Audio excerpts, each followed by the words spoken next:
20,000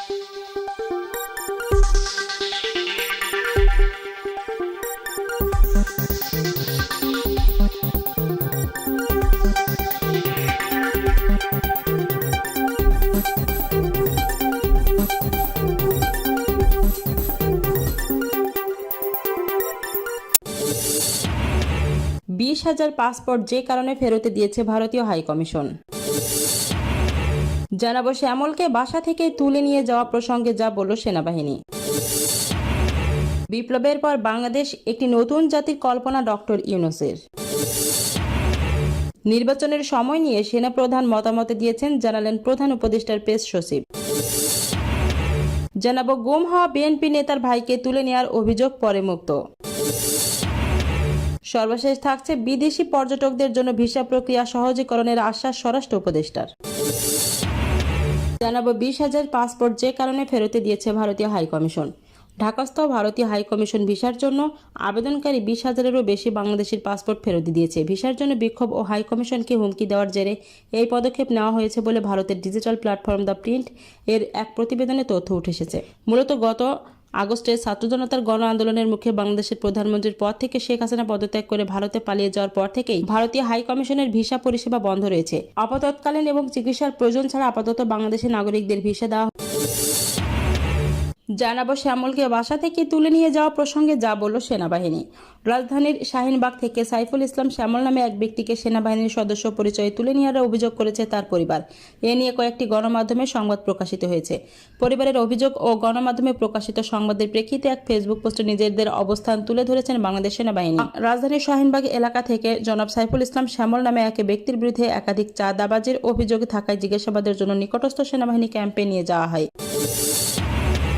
শুনছিলেন সংবাদ শিরোনাম, এবার বিস্তারিত। বিপ্লবের পর বাংলাদেশ একটি নতুন জাতির কল্পনা ডক্টর ইউনূসের।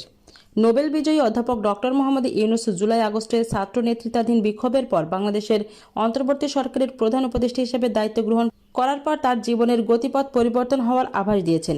সাবেক প্রধানমন্ত্রী স্বৈরাচারী শেখ হাসিনা আগস্টের শুরুতে ভারতে পালিয়ে যান।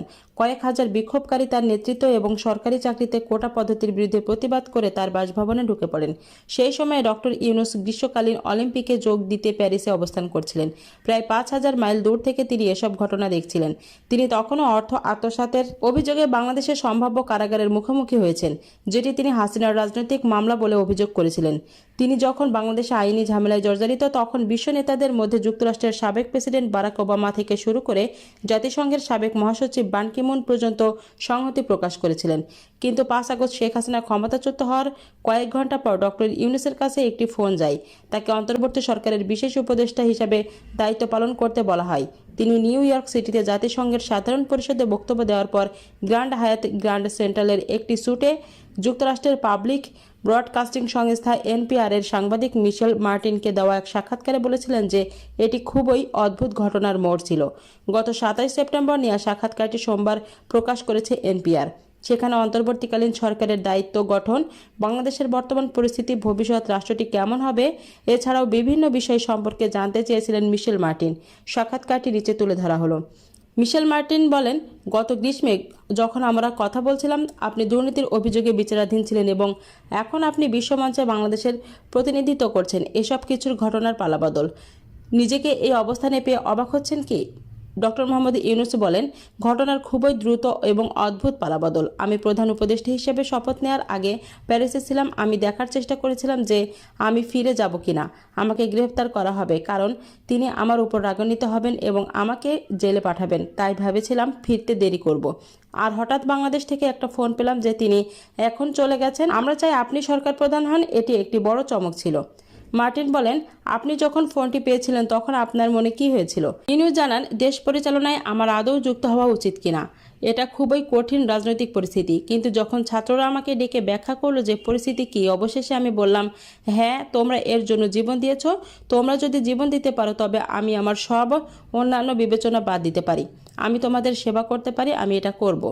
মার্টিন বলেন, এবং আপনি যখন বললেন যে আপনি জীবন দিয়েছেন, আপনি অতিরঞ্জিত করেননি এবং এটি কোনো রূপক নয়। ইউনূস বলল, না, এটা কোনো রূপক নয়। মানুষ মারা যায়, প্রায় 1000 যুবক মারা গেল। বন্দুকের সামনে দাঁড়িয়ে বুলেটে বুক পেতে দিল। আক্ষরিক অর্থে যুবকরা এসে আত্মহতি দিয়েছে।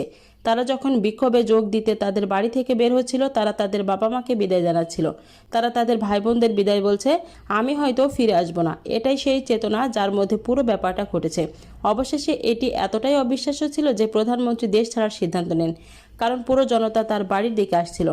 মার্টিন জানান, একদিকে এসব বিক্ষোভে আন্দোলনে খুবই অজনপ্রিয় কিছু দুর্নীতিগ্রস্ত নেতার প্রশিস্থানের পথ প্রশস্ত করেছিল। সেই সব বিশৃঙ্খলতার প্রথম দিনগুলোতে আহমদিয়া ও হিন্দুদের উপর হামলা হয়েছিল। এসব ঘটনার কিছু অংশ ছিল শেখ হাসিনার দলের প্রতি তাদের আনুগত্যের কারণে। এর কিছু ঘটনা কেবলমাত্র সংখ্যালঘুদের বিরুদ্ধে আক্রমণ বলে মনে হয়েছে। সেসব ঘটনাও কমে গেছে, কিন্তু তারপর থেকে আরও হামলা হয়েছে, এইবার সুফি মাজারে। আমাদের প্রতিবেদন অনুসারে তাকে ক্ষমতাচ্যুত করার পর থেকে 20টিরও বেশি পরিকল্পিত হত্যাকাণ্ডের ঘটনা ঘটেছে। উত্তেজিত জনতার হাতে হত্যা হয়েছে। ইউনূস জানান, জনগণের বিপ্লবের মেজাজ আছে, সুতরাং এটি একটি বিপ্লবী পরিস্থিতি। তাদের অনেককে হত্যা করা হয়েছে, তাই তারা এমন লোকদের খুঁজছে যারা তাদের সহকর্মীদের মৃত্যুর জন্য দায়ী। তাই জনগণ শেখ হাসিনার নেতৃত্বাধীন দলের অনুসারীদের উপর হামলা চালাচ্ছিল। আপনি যখন বলেন সংখ্যালঘু সম্প্রদায়ের উপর হামলা হচ্ছে, সেই সংখ্যালঘু সম্প্রদায়, বিশেষ করে হিন্দু সম্প্রদায়, শেখ হাসিনার সঙ্গে যুক্ত ছিল। সুতরাং আপনি পার্থক্য করতে পারবেন না যে তারা শেখ হাসিনার অনুসারী হওয়ার কারণে তাদের উপর হামলা হয়েছে নাকি তারা হিন্দু বলে তাদের উপর হামলা হয়েছে। কিন্তু তাদের উপর হামলা হয়েছে এটা নিশ্চিত। কিন্তু তারপর আমরা সরকারের দায়িত্ব গ্রহণ করে শান্তি প্রতিষ্ঠার চেষ্টা করি। আমি সবাইকে বলতে থাকি যে আমাদের মতভেদে থাকতে পারে, এর মানে এই নয় যে আমাদের একে অপরকে আক্রমণ করতে হবে। মার্টিন বলেন, আপনি কি মনে করেন যে আপনি জনগণকে প্রতিশোধের পরিবর্তে সংস্কারের দিকে মনোনিবেশ করার পথে ফিরিয়ে আনতে পারবেন? ইউনূস জানান, প্রতিশোধের সময় মাত্র কয়েক সপ্তাহ ছিল, কিন্তু তারপর স্বাভাবিক পরিস্থিতির দিকে ফিরতে শুরু করে। তাই আমরা দেশ চালাচ্ছি, কিন্তু বিক্ষোভ আছে, প্রতিশোধমূলক বিক্ষোভ নয়। বেশিরভাগ বিক্ষোভ তাদের বেতন বৃদ্ধির দাবিতে, তাদের চাকরির দাবিতে, যাদেরকে সরকার আগে বরখাস্ত করেছিল। তাই তারা বলেছিল, অতীতের সরকার আমাদের সঙ্গে দুর্ব্যবহার করেছে এবং আমরা বিনা কারণে আমাদের চাকরি হারিয়েছি।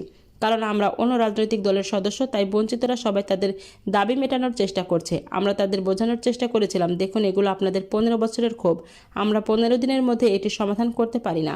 আমাদের কিছু সময় দিন যাতে আমরা ফিরে যেতে পারি। আপনারা একটি খুব কঠিন পরিস্থিতির মধ্যে রয়েছেন এবং আমাদের এটি এমনভাবে সমাধান করতে হবে যাতে পদ্ধতিগতভাবে সম্পন্ন হয়। সর্বশেষ জানাবো, নির্বাচনের সময় নিয়ে সেনাপ্রধানের মতামত দিয়েছেন, জানালেন প্রধান উপদেষ্টার প্রেস সচিব। নির্বাচনের সময় নির্ভর করবে সংস্কার কমিশনের প্রতিবেদন ও তা নিয়ে রাজনৈতিক আলোচনার উপর। তারপর সময়ের বিষয়টা আসে যে নির্বাচন কবে হবে। কথা বলেছেন প্রধান উপদেষ্টার প্রেস সচিব শফিকুল আলম। সোমবার সন্ধ্যায় রাজধানীর ফরেন সার্ভিস একাডেমিতে আয়োজিত সংবাদ সম্মেলনে সাংবাদিকদের প্রশ্নের জবাবে শফিকুল আলম কথা বলেন। সংবাদ সম্মেলনে বার্তা সংস্থা রয়টার্সকে দেওয়া সেনাপ্রধানের জেনারেল ওয়াকারুজ্জামানের সাক্ষাৎকারে বিষয়টি আলোচনায় আসে। এ প্রসঙ্গে প্রেস সচিব বলেন, রয়টার্সের প্রতিবেদনটি একটু ভালো মতো দেখবেন। ইংরেজি রিপোর্টে কোনো আনকোটের মধ্যে কিছু নেই। রিপোর্টের 6ষ্ঠ প্যারায় বলা হয়েছে ফলোয়িং দ্য রিফর্মস, তারপর বলেছে ওই 18 মাস। সেই জায়গায় এটা 16 মাস না 18 মাস না 12 মাস নাকি 6 মাস, সেটা সিদ্ধান্ত নেবে বাংলাদেশের জনগণ। প্রেস সচিব বলেন, এটা কবে হবে? এটি 16 মাস পরে হবে নাকি 12 মাস পরে হবে নাকি 8 মাস পরে হবে, সেটা এখনই নির্ধারিত করা যাচ্ছে না। তিনি মনে করেন সেনাপ্রধান এখানে অপিনিয়ন মতামত দিয়েছেন।